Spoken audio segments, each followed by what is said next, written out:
अस्सलामुअलैकुम dear students. आज हम लोग चैप्टर नंबर 10 स्टार्ट करने लगे हैं फर्स्ट ईयर बायोलॉजी का, किंगडम एनिमिलिया।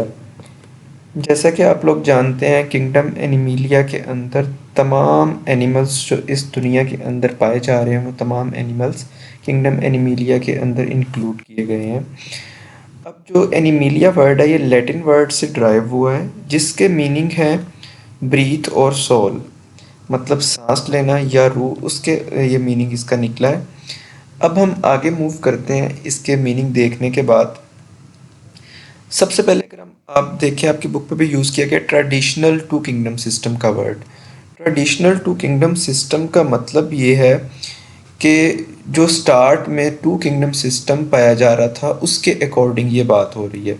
पहले हम देखते हैं टू किंगडम सिस्टम में क्या आता है। एक आता है किंगडम एनिमिलिया, दूसरा आता है किंगडम प्लांटी।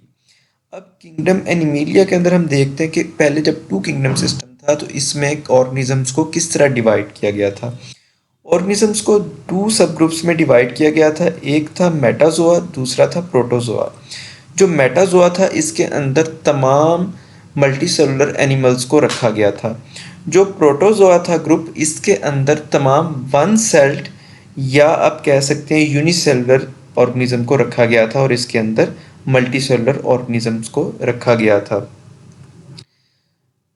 अब हम आगे मूव करते हैं फाइव किंगडम सिस्टम की तरफ। तो तब कैसे डिवीजन में चेंजेस आई। जो फाइव किंगडम सिस्टम था जिसकी बेस रखी गई थी, या जो अभी हमारा चल रहा है, उसकी जो बेस रखी थी वो रखी थी रॉबर्ट विटेकर ने। तो बाद में एक और इसमें मॉडिफिकेशन आई कुछ, लेकिन जो मेन था वो रॉबर्ट विटेकर ने फाइव किंगडम सिस्टम दे दिया था और वही आगे फॉलो किया जाता है। अब इसके मुताबिक इसमें जो फाइव किंगडम सिस्टम था, इसके टू किंगडम्स में हम किंगडम से रिलेटेड हम बात करेंगे। एक है किंगडम प्रोटोक्टिस्टा, दूसरा है किंगडम एनिमिलिया। अब जो किंगडम प्रोटोक्टिस्टा था इसके अंदर जो प्रोटोजोआ थे, मतलब जो यूनिसेलुलर या वन सेल्ड ऑर्गेनिज्म थे, एनिमल्स थे, उनको रखा गया किंगडम प्रोटिस्टा के अंदर या प्रोटोक्टिस्टा के अंदर।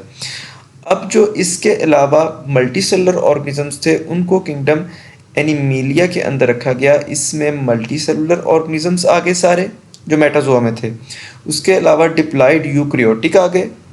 इंजेस्टिव हेटेरोट्रॉफ्स, इंजेस्टिव हेटेरोट्रॉफ का मतलब यह है कि जो ईटिंग करके मतलब खाने को खाते थे, कोई और मोड ऑफ न्यूट्रिशन इनका नहीं था। हेटेरोट्रॉफ का मीनिंग आप समझते हैं जो अपनी फूड खुद प्रिपेयर ना कर सकें।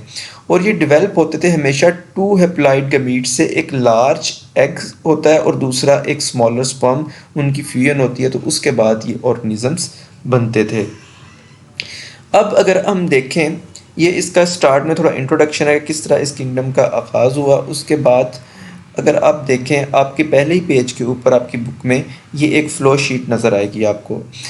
अगर ये फ़्लो शीट आपको सारी ज़ुबानी तैयार है तो आप समझें आपका तकरीबन 25% चैप्टर तैयार हो चुका है, क्योंकि सारी जो आगे पूरा चैप्टर है उसको इसी स्कीम ने या इसी ये जो फ़्लो शीट है इसी ने ही फॉलो करना है पूरे चैप्टर को। हम कहते हैं कि जो एनिमल्स हैं वो प्रोटोजोआ से निकले हैं। प्रोटोजोआ क्या है, प्रोटोक्टिस्टा के अंदर आते हैं, इसीलिए प्रोटोक्टिस एंसेस्टर का नेम दिया गया है। इससे दो जो किंगडम एनिमिलिया निकला उसके अंदर दो सब किंगडम निकले। एक को नेम दिया जाता है पैराजोआ का, दूसरे को नेम दिया जाता है यू मेटाजोआ का। ये दोनों ही समझ लें मेटाजोआ से आगे निकले हुए हैं। पैराजोआ और यू मेटाजोआ, इनकी हमने ये जो जितनी भी सारी हम टर्म्स यहाँ पे इसके अलावा और यूज़ करेंगे, इन तमाम की डिटेल्स हमने नेक्स्ट लेक्चर्स में देखनी है। तो अभी आपने सिर्फ यहाँ पे ये तैयार करना है कि किस चीज़ से क्या चीज़ इवॉल्व हो रही है, किसके बाद कौन सी चीज़ आ रही है और किस किस तरह ये फ्लो शीट चल रही है। अब पैराजोआ की अगर हम बात करें तो पैराजोआ से सिर्फ एक फाइलम निकलता है जिसे हम बोलते हैं पोरीफेरा। अब पोरीफेरा सिर्फ निकल रहा है तो पोरीफेरा ये जो अगर हम देखें ये वाला जो एक पूरी स्कीम है, ये वाला जो फ्लो शीट है इस साइड पे, यहाँ से आगे कोई और फाइलम नहीं निकल रहा। इस वजह से इसको एवोल्यूशनरी डेड एंड भी बोल दिया जाता है पोरीफेरा को। अब जो यू मेटाजोआ है इससे दो फर्दर सब ग्रुप्स निकलते हैं। एक को हम बोलते हैं ग्रेड रेडिएटा, दूसरे को बोलते हैं ग्रेड बाइलेट्रिया। ये इनकी सिमेट्री के ऊपर डिपेंड कर रहा होता है। सिमेट्री क्या चीज़ है वो हम आगे नेक्स्ट लेक्चर में देख रहे हैं। जो ग्रेड रेडिएटा है इससे सिर्फ एक फाइलम निकलता है जिसे हम बोलते हैं नाइडेरिया। ठीक है। अब बाकी जितने भी फाइलम्स हैं वो निकलने हैं बाइलेट्रिया से। अब बाइलेट्रिया में भी आगे फर्दर ग्रुप्स निकलने हैं। सबसे पहले जो बॉडी के अंदर एक कैविटी होती है उसे हम बोलते हैं सिलोम। सिलोम की बेस के ऊपर 3 ग्रुप्स निकलते हैं। कुछ एनिमल्स ऐसे हैं जिनके अंदर सिलोम होती ही नहीं है, उन्हें हम एसिलोमेट्स कहते हैं। कुछ के अंदर फॉल्स सिलोम होती है, उन्हें हम सूडोसिलोमेट्स बोलते हैं। और कुछ के अंदर सिलोम ट्रू होती है, उसे हम सिलोमेट्स बोलते हैं। अब जो एसिलोमेट एनिमल्स हैं ये सिर्फ एक फाइलम को बनाते हैं जिसे हम नेम देते हैं प्लेटीहेलमिन्थेसिस।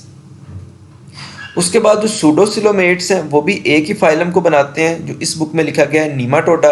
और एक ग्रुप है एनिमल्स का एस्केलमेंसिस जो सीडोसिलोम में आते हैं, उनको हम बोल देते हैं एस्केलमेंसिस। और जो फाइलम बन रहा है वो नीमाटोडा है। इसके बाद अगर हम बात करें सिलोमेट्स की, सिलोमेट्स से फर्दर 2 सब ग्रुप्स निकलते हैं। ये 2 सब ग्रुप्स का नेम क्या है? प्रोट्रोस्टोम्स और ड्यूट्रोस्टोम्स।